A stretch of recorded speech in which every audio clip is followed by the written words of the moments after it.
What's up mga tol? So for today's video nga i-share ko lang sa inyo yung agyagi ko dito sa Alabang. Kasi dito ako binaba ng bus eh. So yan, naalaga-alag na nga ni ako dyan. Tapos yan, magtatanong-tanong muna ako kung saan papunta sa GMA.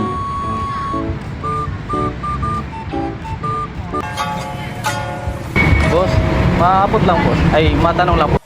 Eh? Eh? Eh? Eh?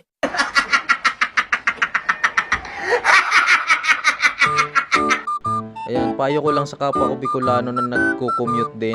Ayan, parang ganito sa akin. Magdala kayo ng maraming Tagalog. Huwag kayong mag-iwan. Ayan, yung mga stock-stock nyo na Tagalog sa bahay nyo, dalhin nyo. Ayan, dalhin nyo lahat para hindi kayo magaya sa akin.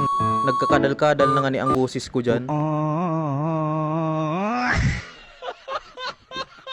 So yan nga mga tol, so tinutuklo na nga sa akin ni kuya kung sa daw paagi papunta ng Monteverde. Kaso nalilibo nga ako eh, kasi kulang